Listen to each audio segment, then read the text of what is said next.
Greetings and salutations. Welcome to Knife Chats with Tobias. I thought what I'd do this time in this series on collecting traditional slip joints is I would look at these small knives, or the fifth pocket knives. These typically are the knives that fall in the category of a knife that is less than 3 inches when closed. But before I get into this, I do want to answer a question that was asked in regards to the last video I did in this series, and that is, what about Swiss Army knives? And you see I have a Swiss Army knife here right now, and they asked, do you consider them slip joints? And they absolutely are slip joints, and they absolutely are a traditional slip joint.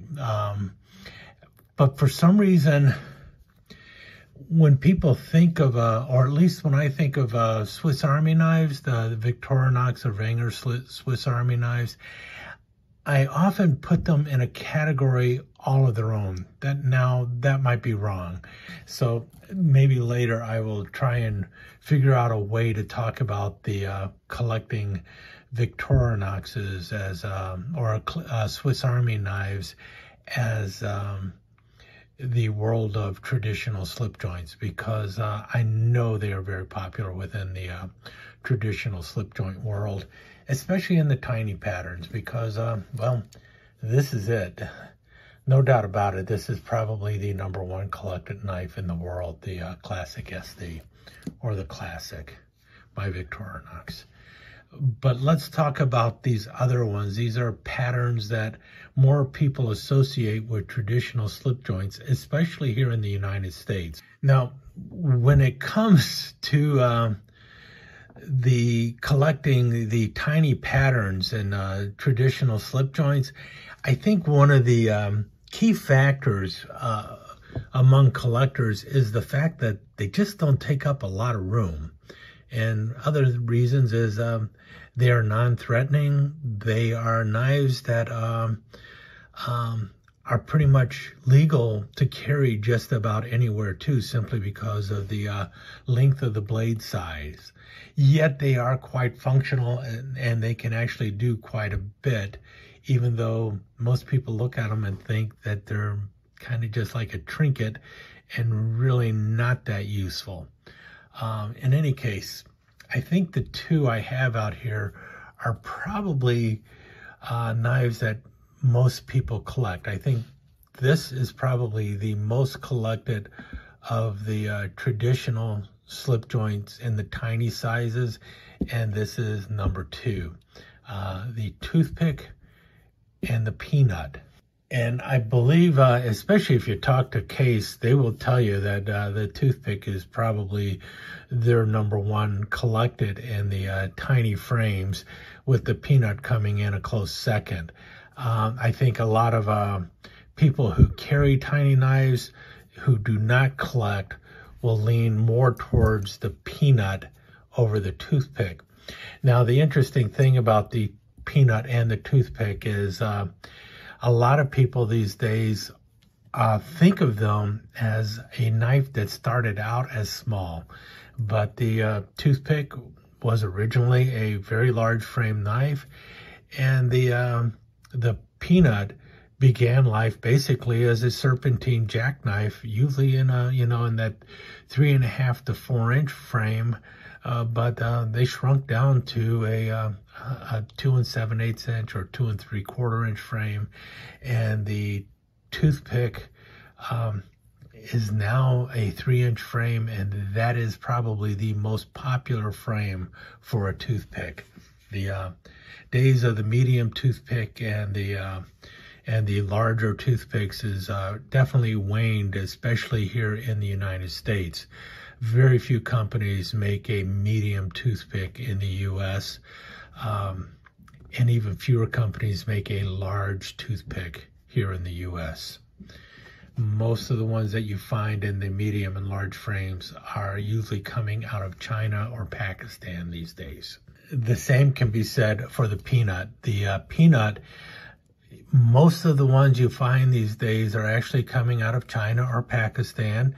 Not a lot of companies make them. I think the only companies that make these knives now really are like Bear & Son and Case. Now, maybe Great Eastern does it once in a while, but not too often. And Bear & Son has made tiny toothpicks, and they have made peanuts, but they don't make them nearly as often as Case does. Case is the company that puts those out, and Case has a very loyal following when it comes to the tiny toothpick. And what we have here is a Case tiny toothpick, and this one is for Carhartt. This is your typical tiny toothpick. It's got a 3-inch frame when it's closed. It is that powder horn frame. Obviously, this is a pattern that I really enjoy, but I really enjoy it on a larger knife. You see here the blade is slightly over 2 inches long, about almost 2 1/4 inches long, but it only has a cutting edge that is slightly under 2 inches. And that is what you usually find on a Case toothpick. This one here is by Rough Rider. This one is in Black Mother or Pearl. That is something else that you will see with a lot of the tiny knives is you can use a lot more exotic materials on them and still keep the price down simply because of the size of the knife. So this is a great frame for basically turning knives into pocket jewelry because of how slim it is. So this one, you see, this blade is a little longer than the one you have on a Case knife. This one's coming in at 2 1/4, and then the cutting edge is right at 2 inches as well, though. Also, the frame is a little slimmer than what you have on a Case, so every company is going to be a little bit different. And this one comes in right at 3 inches as well, so just slightly under 3 inches it looks like. This is an older Rough Rider. Let's look over here at the Peanut by Case and then a Peanut by Rough Rider. Okay, this is a Case in a tangerine bone. It's an older one. I can't remember the exact year, but I've always loved the way Case bone looks on these knives. Case does a wonderful job with the bone. See the brass pens, brass liners. This is, and they're true sharp stainless steel. And you've got the clip blade with the half stop going on. Now these come in at 2 7/8 inches long when closed. You notice here the overall length of the blade is just 2 inches. The toothpick has a longer blade, but it is a thinner blade or a slimmer blade. Cutting edge on this is right at 1 3/4 inches long. Many people feel that this blade is more useful than the blade on the toothpick. And then it does have a secondary. Typically the Peanut will have 2 layers here. And you once again have a half stop with this little pin blade here. And you see the pin blade is right at a little bit under 1 1/2 inches, and the cutting edge is right around 1 1/8 of an inch. And that's typical of a Case Peanut. And you notice the wonderful serpentine handle here. And I think the name Peanut comes from the fact that this is a smaller serpentine jack, and so they just called it the Peanut or the Peanut Jack originally, and probably just shortened it to Peanut, simply because, well, it's a smaller knife, and Peanut refers to something smaller. That's why I think Case came out with Peanut. I believe Case came out with the name with this, the Peanut name. They may have also came out with the name Toothpick, but I'm not 100% sure on that one because the name Toothpick has been around for quite some time. Now here's the Rough Rider Stoneworks Peanut. And here again you see brass liners. It would have had brass pins if you could see it. Nickel silver spacers. These are all imitation stones going on. But you can see, again, it's turned into a little bit of pocket jewelry. Nice clip blade. The clip blade on this comes in at the same length as what you see on the Case Peanut as well, with the 1 3/4 inches cutting area there. I think it has a longer secondary pin blade though. 1.5 inches with 1.25 inches for the cutting edge. Sorry about the glare there. In any case, those two knives, the toothpick and the peanuts, I think these are probably the most collected of the traditional pattern tiny knives or the fifth pocket knives. Now, there are some other knives out there that also fall into that area, but there's only two that are somewhat of a unique frame. And then there's several others that are also kind of shrunk down versions of other knives. For instance, people will make a small Congress knife, or they will make a small Barlow, you know, something that's going to be under 3 inches long, tiny Stockmans and stuff like that. They even make a trapper nut. This is a 2 3/4 inch frame, and as you can see, it's basically your trapper, but it's been shrunk down. You know, got the clip blade, got the spade blade on a frame that is actually smaller than a peanut, and it is not a peanut frame, it is a trapper frame. So they do that intentionally because it's like, well, if somebody likes the big knife, maybe they'll like the smaller knife too. Case in point, the toothpick. But there is one out there that is very popular, and it was a knife that was also created by W.R. Case & Son, and that's the Butterbean. Now, I don't have a Case Butterbean, but I do have a couple by other companies, and the other companies typically refer to the knife as a mini canoe. So here's the Rough Rider mini canoe. This is a 2 3/4 inch frame, as you can see here. Yeah, 2 3/4 inch frame, and it has the same blades that you will find on a canoe knife. So you have the Spearmaster blade, which is about the same size as the pen blade that you would find on a regular canoe, and then it has a secondary pen blade over here, and that's your Butterbean. At least that's what Case calls it. They call it the Butterbean, and this is also a very popular pattern for people to collect. Here's one by Queen, and again, this is one of the reasons why they're popular to collect. As you can tell, this one has some really nice abalone on it. Because it's a smaller frame, it's easy to put some exotic material on there without having an extremely high price. So, and also you can have a single piece of the abalone in there. See that? Really pretty color going on. Again, the mini canoe or the Butterbean is probably right up there with these three. Well, not really. They just don't make as many of them, but these are one of those knives that a lot of people love to collect, the mini canoe. However, it's probably not the most collected out there. There's another one that just totally baffles my mind, and to me it's even a little big to be considered a tiny knife, because it comes in right at 3 1/8 of an inch. But it is a knife that is exceedingly popular, but I have no idea why. It is not a knife that you find being made in the United States. This is definitely one for the offshore market.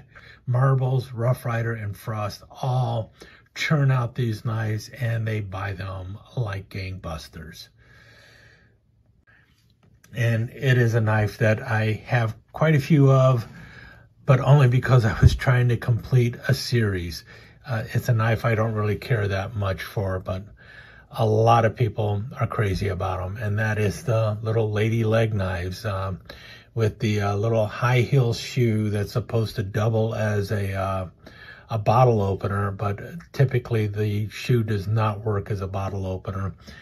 Maybe it does for some people. I've yet to get one to work.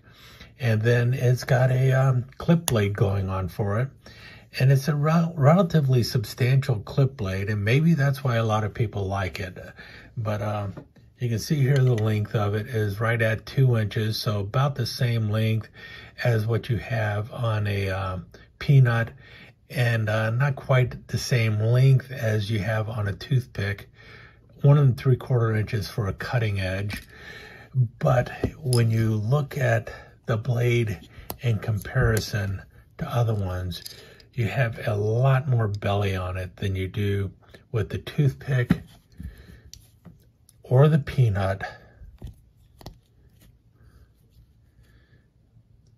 and even with the mini canoe. It's one of the biggest belly blades you're going to find on a small frame knife, what people would consider a small frame knife. Now, like I mentioned, these do not come in under 3 inches. They come in right at 3 1/8 inches, and that's mainly because of the slope of the shoe on the back here. If it was not for the slope of the shoe, the knife could be a little bit shorter. So, and it definitely does fit into a 5th pocket with most people's pants and stuff. So it's often considered a small pattern knife. I've got a few from Rough Rider, but it's like I said, I collect the tortoiseshell, I collect the stonework series. I have one in the Queen Abalone, things like that. But it seems like Rough Rider and even a Ocoee River, Stone or Frost loves to throw these knives into their various series for the collector. And because of that, that might be one of the reasons why they're very popular. But it just baffles me why people buy them, because people will buy those who do not buy toothpicks or tiny toothpicks or buy peanuts or anything else. They like these knives. A lot of people like them. So that is another one of those small frame knives that the collectors just go after. And will they go up in value? I have no idea. I am not aware of any American company currently making these, but they are definitely popular with the offshore brands. Well, crud. Due to technical glitches, I had to reshoot the last half of the episode. The discussion about the Case Mini Copperhead got lost in the shuffle. I'll include a link to it in the description below. Sorry about that. On to take 2. Well, it appears that I have really started to stray a little bit here. I was originally just going to be talking about like 3 or 4 knives that are really popular among the tiny knives that the slip joint crowd seems to be collecting today, and I've already gone beyond that. And one of the reasons is because I collect a lot of small knives, and once I get past the toothpick and the peanut, it almost becomes all bets are off, because I think a lot of other people collect a lot of tiny knives. And one of the main reasons is because tiny knives don't take up a lot of room. And also, well, they are also known as gentlemen's knives, and a lot of people collect gentlemen's knives of all type. Now, personally, for me, the gentleman's knife falls into 2 broad categories. One is the equal end penknife, and the other one is the manicure knife. And well, let's face it, the 58mm Classic SD by Victorinox, that's basically a manicure knife. It's got the nail file, it's got the little pair of scissors, and that's usually what classifies a knife as a manicure knife, is that it has a little pair of scissors or a nail file or something like that. And you see that on a lot of tiny knives. Matter of fact, I got a video that already talks about all that in my gentleman's knives video. So I don't want to go and pull out all of those knives all over again. I will show you one, however, and that is this one here. This is the number 33 pattern for Case, and this is their little gentleman's knife. It's only about 2 3/4 inches long, and it's basically just a little serpentine pen knife that has a clip blade. Sometimes it will have a pen blade as well, but they also tend to churn it out with a pair of scissors, and that makes it a manicure knife. So that's what a manicure knife is, if somebody mentions it. You know, your classic SD is a manicure knife.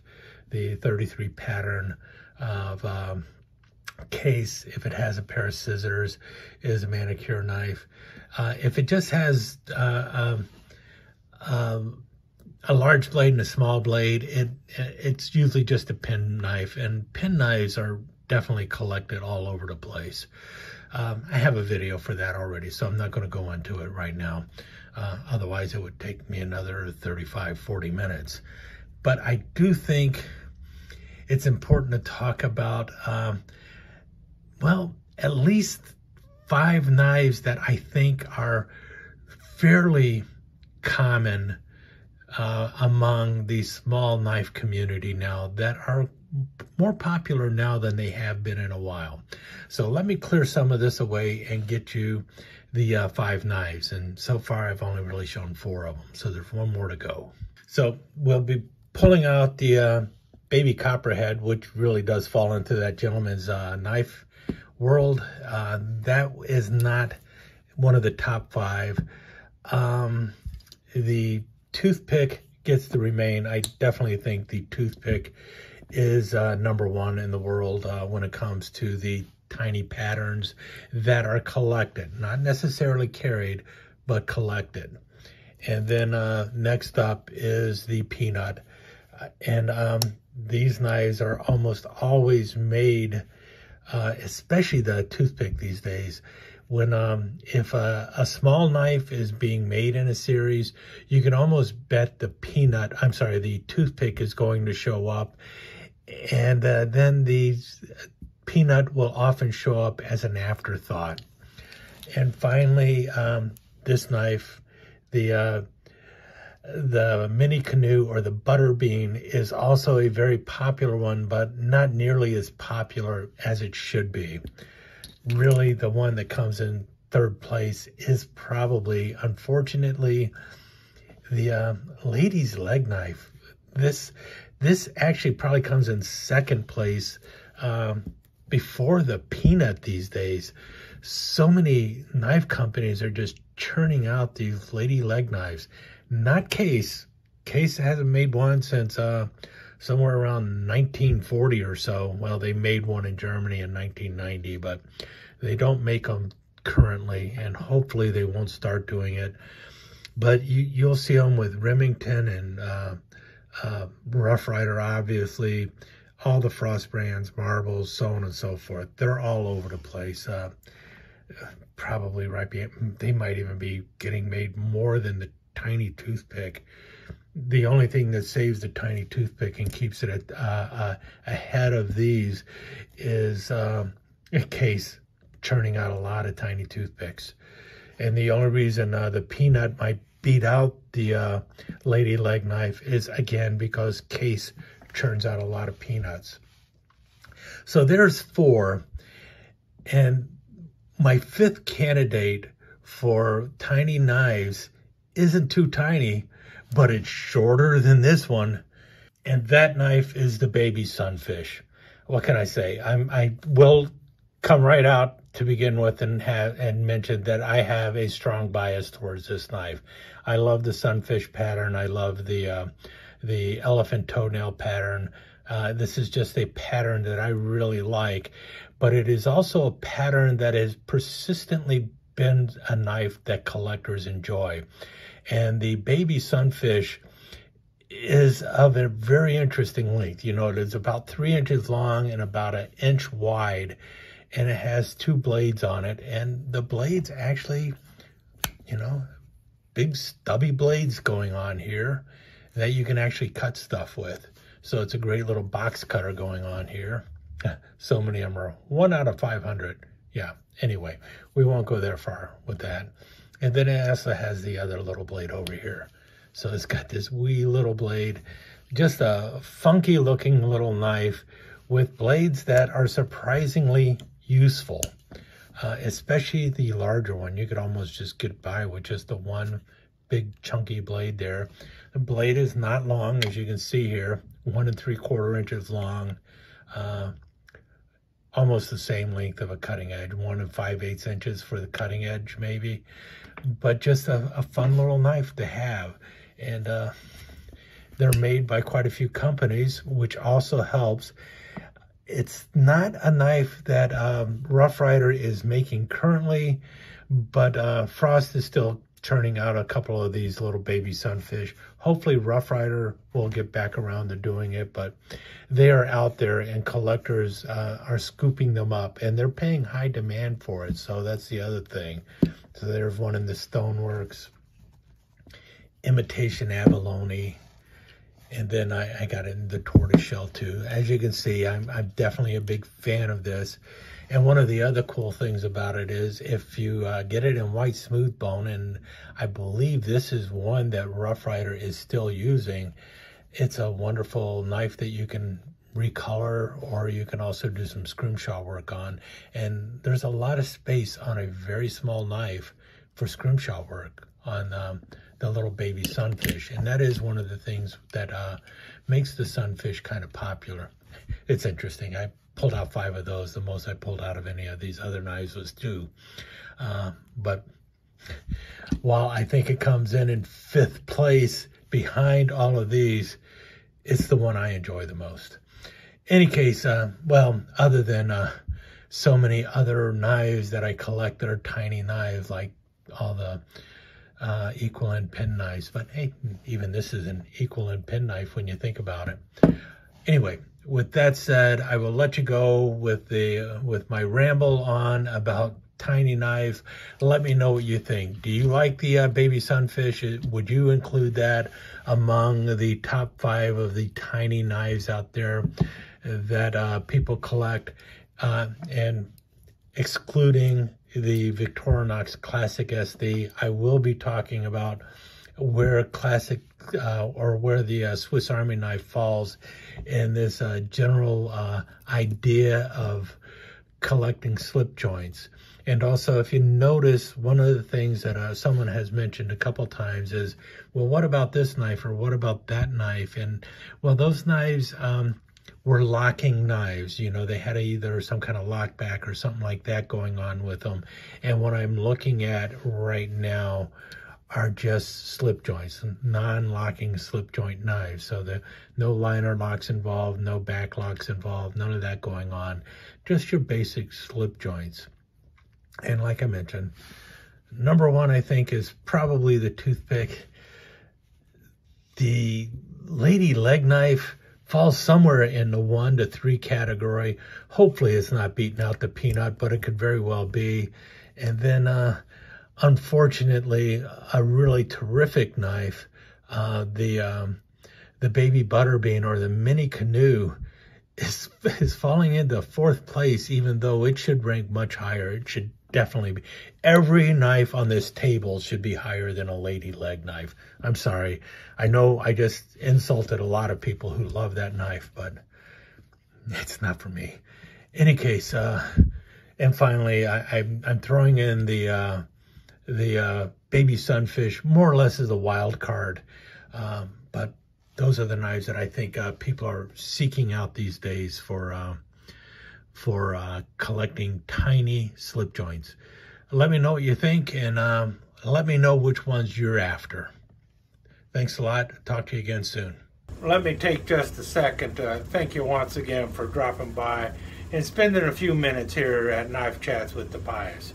I really do appreciate it, and I do appreciate any comments that you leave.